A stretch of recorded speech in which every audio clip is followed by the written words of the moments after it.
केला बेचने वाली चुड़ैल। एक बार की बात है, जादूपुर नाम के एक गांव में करतब दिखाती एक औरत एक रेड्डी के लिए गांव में आती है। आइए आइए मेहरबान कदरदान, खाइए रोहड़ा के ताजे ताजे केले। कभी खाए नहीं होंगे ऐसे केले। पीले पीले केले खाइए। ये कहकर रोहना हाथों में 4 केले लिए उन्हें सर्कल में जोर जोर से हवा में उछालती हुई करतब दिखाती है, जिसे देखकर आसपास के सारे बच्चे अपने अपने मम्मी पापा से उस औरत के पास जाने की जिद करने लग जाते हैं। पापा, ऐसा तो सर्कस में बॉल से होता है ना, ये आंटी तो केले से कर रही है। चलिए ना पापा, देखते हैं। रोहना एक पतली सी तार पर चलती हुई केलों से करतब दिखाती है। आते जाते सभी लोग बाहर रुककर उसके करतब देखते हैं और वाह वाही करते नहीं थकते।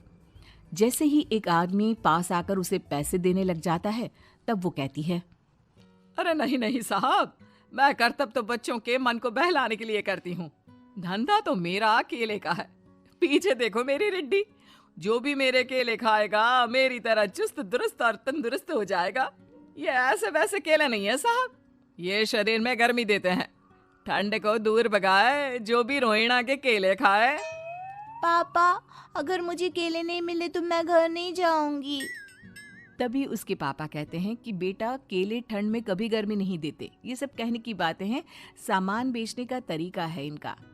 पर पिंकी नहीं मानती। मैं केले खाऊंगी। पिंकी की जिद के आगे नत्थू हार जाता है और उसे केले खरीद कर दे देता है। पिंकी खुश होकर केले घर ले आकर खाती है। अब मैं भी करतब करूंगी, कितना मजा आएगा। जादुई केले। पिंकी पहला केला खत्म भी नहीं करती कि वो बेहोश हो जाती है। दूसरे केले से एक काला धुआं आता है और रोहना चुड़ैल बनकर बाहर निकल आती है। मेरे भूतिया केले बच्चे न खाए, ऐसा हो ही नहीं सकता। जादूपुर वालों, कब तक बचोगे? आ गई हूं मैं रोहना, जिसका कोई नहीं कर सकता सामना। रोहना पिंकी को गोद में उठाकर काले धुएं में कहीं गायब हो जाती है। शाम के वक्त नत्थू घर लौटता है और पिंकी को घर में ना पाकर उसकी माँ से कहता है, माँ पिंकी कहाँ है? अरे बेटा, उसे तो तू सुबह करतब दिखाने ले गया था ना, फिर कहाँ वापस आए तुम दोनों? मुझे लगा तू उसे अपने साथ मंडी ले गया होगा। नत्थू गांव के घर कोने में अपनी बेटी को ढूंढता है, पर उसे वो कहीं नहीं मिलती। परेशान होकर, आखिर रो रो कर नत्थू हिम्मत हार कर घर लौट आता है। अगली सुबह रोहना फिर से करतब दिखाने आती है और इस बार पिंकी की तरह रोनी केले खरीद लेता है।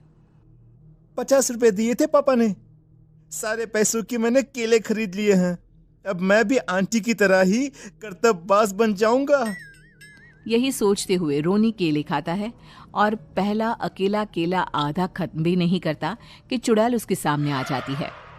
मेरे साथ चलने का समय आ गया है रोनी।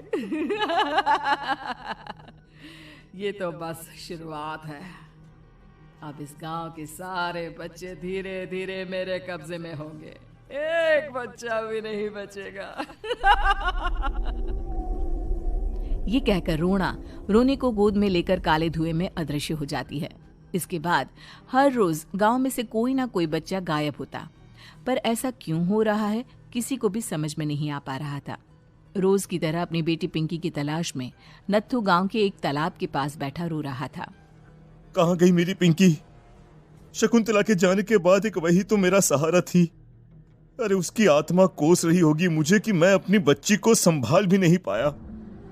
नत्थू ये कहता हुआ रो ही रहा था कि तभी तालाब में से उसे शकुंतला की आवाज सुनाई देती है। कहाँ थी तुम शकुंतला? हमारी बच्ची और सारे गायब हुए बच्चे रोहड़ा के कब्जे में हैं। वो बच्चों को जो केले देती है उससे बच्चे बेहोश हो जाते हैं और उसके कब्जे में आ जाते हैं और वो उन्हें ले जाकर काली दुनिया में ले जाती है। पर वो ऐसा क्यों कर रही है? ये मैं नहीं जानती, पर उस दुनिया का रास्ता मैं आपको बता सकती हूँ। जहां ये नदी खत्म होती है वहां एक केले का पेड़ है, उसके नीचे एक दरवाजा है, वहीं से रास्ता जाता है उस दुनिया का। ये कहकर शकुंतला की आत्मा गायब हो जाती है। गांव के सभी लोग झुंड बनाकर उसी रास्ते से काली दुनिया में चले जाते हैं और वहां देखते हैं कि सारे बच्चे वहां काम कर रहे थे। पापा मुझे ले चलो यहाँ से। पापा पापा। सभी बच्चे अपने मम्मी पापा से लिपट जाते हैं। तो तुम लोग यहाँ तक आ गए? क्यों हमारे बच्चों को पकड़ लिया तूने? तुझे शिकार ही बनाना है तो ले, हम सब आ गए हैं, हमें खा ले। नहीं, मुझे बच्चे चाहिए। मेरे बच्चे के बदले तुम लोगों के बच्चे। क्या मतलब?